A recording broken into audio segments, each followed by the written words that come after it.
Thank you for joining me today here at Truth Unbound. I'm Walt Swaim.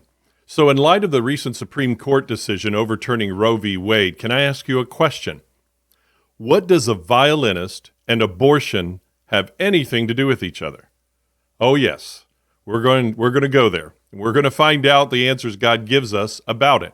So get out your fiddle. We're playing this one to the end.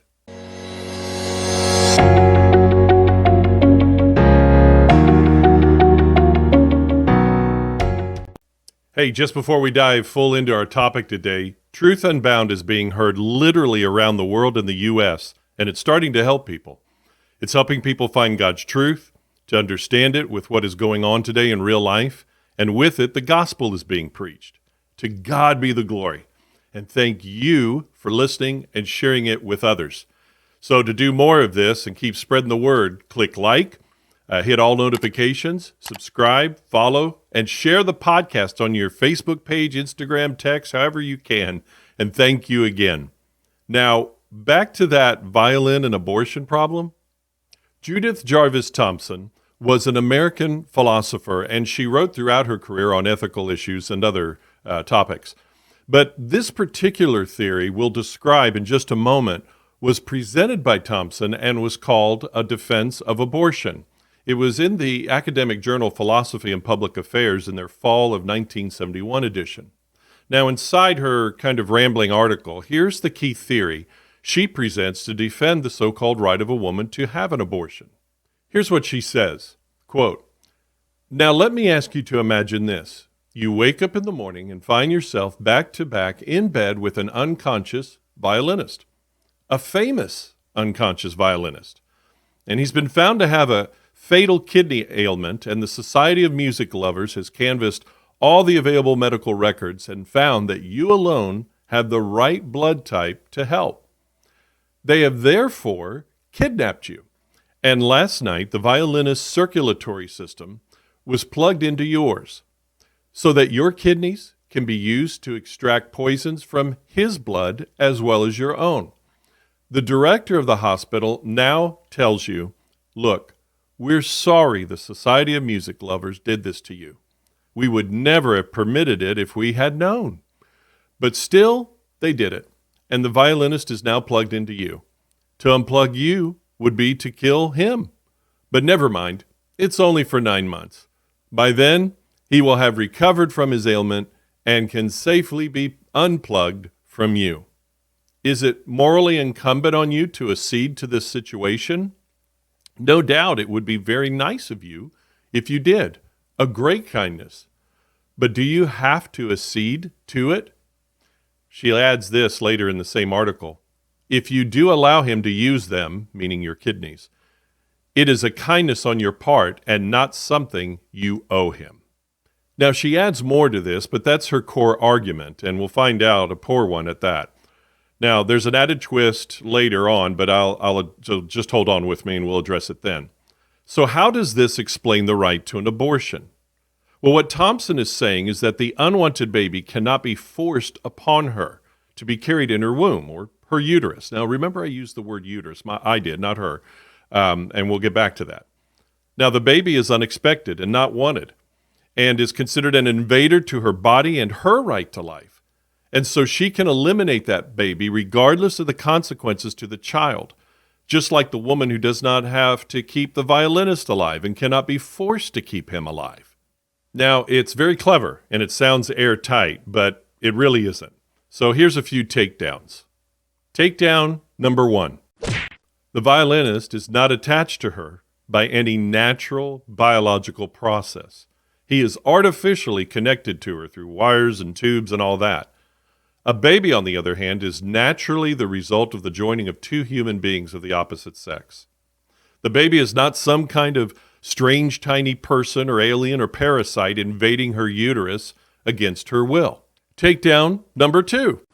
This leads us to remember that apart from rape, in 99% of pregnancies, and now let me back up, USA Today in 2019 quoted the pro-abortion Guttmacher Institute as literally saying that only 1% of pregnancies are from rape and less than 0.5% are from incest.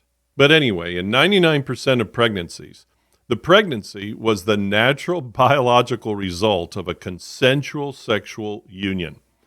In the analogy Thompson presents, it's as though it wasn't expected, like it's a complete surprise. How can you have a pregnancy from this? Even though since creation, thousands of years ago, every human being finds out that this is a biological fact, that when two people of the opposite sex come together, there's a very high percentage it will produce a pregnancy. Now, one could argue that the woman still did all that she could to prevent the pregnancy with protection, etc., but the package on the protective items warns this, and common sense tells you that it doesn't guarantee still there will never be a pregnancy 100% of the time by using contraceptive methods. This is simply using abortion, or an excuse to use abortion, as a method of birth control. Takedown number 3. It is one thing to allow someone to die due to natural causes outside of your actual control. It is entirely another thing to intentionally withhold essential life-giving necessities, milk, food, warmth, etc., and kill a human being intentionally.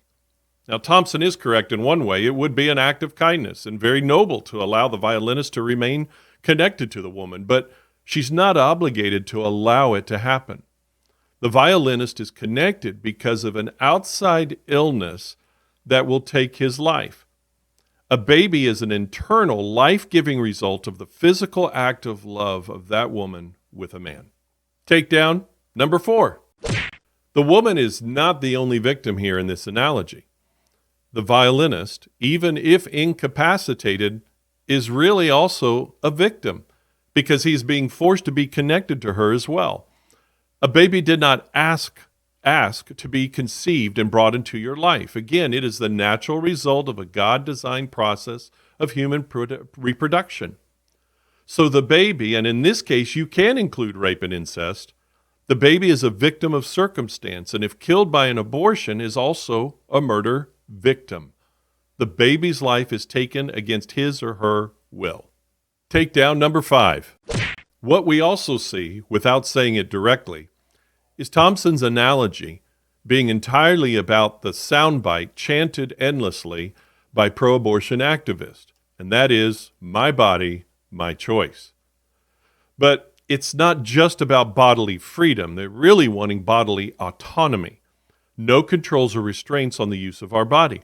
What if the woman initially agrees to the arrangement, but then later on, after those 9 months are over, she deprives him somehow of any necessities and he dies after all?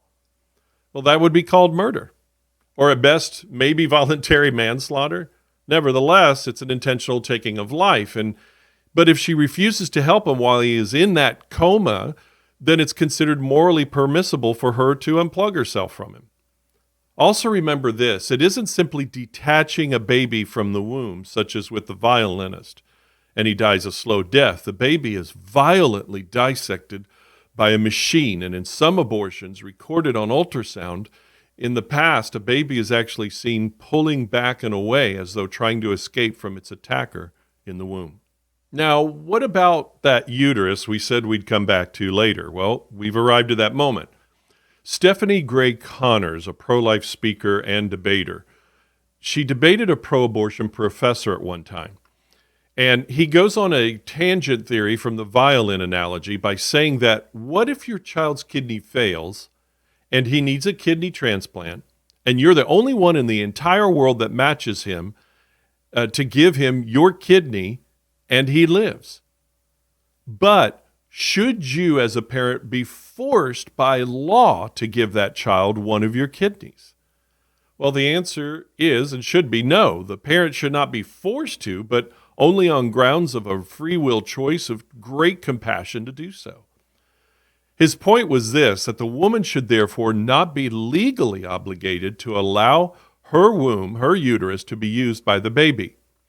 Now, Mrs. Connors in that debate describes how she sensed God giving her an answer to this when at first she was stumped for a moment.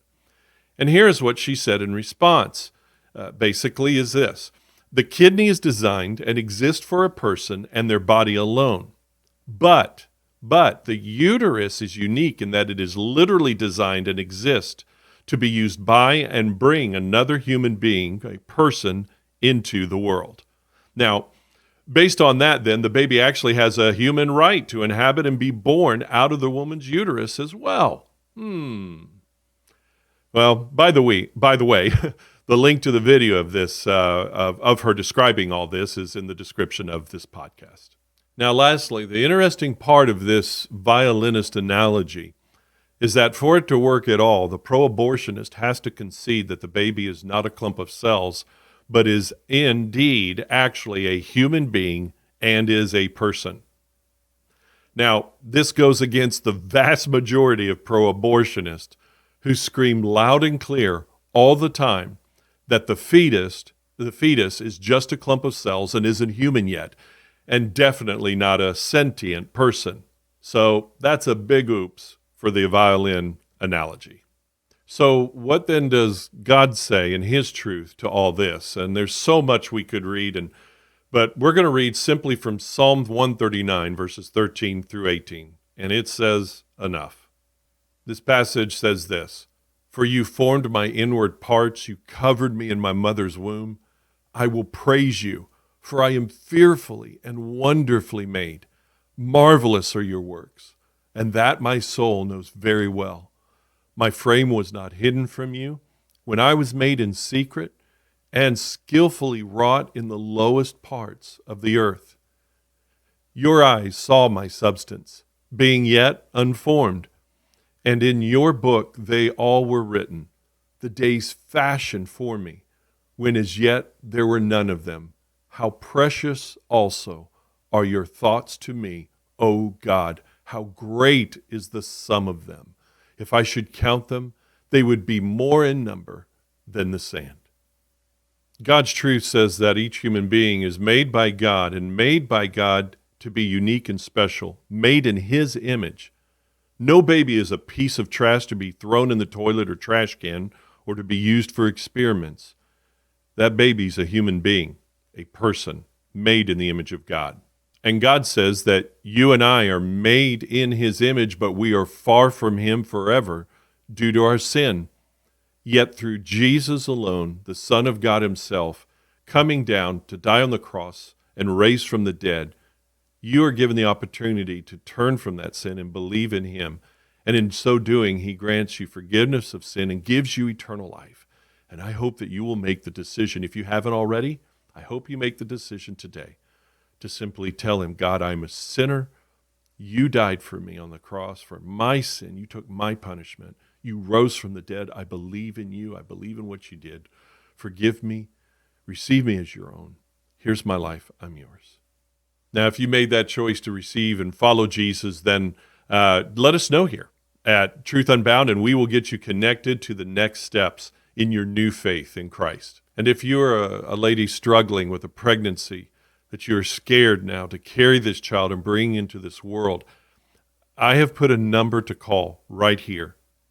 And now, would you call that number? And someone will help get you the help that you need. Let them show you God's love and design for you and your baby, and they will get you the tools you need to begin this new phase of life. Well, thank you again so much for being here at Truth Unbound today with me, especially in such a tough and sensitive subject. And I hope that maybe we've helped you just a little bit to think or maybe rethink your views and answer your doubts about this. Just remember to like and to follow, subscribe, and share this podcast with everyone you can, and follow Jesus. When you follow Jesus, you'll always follow the truth.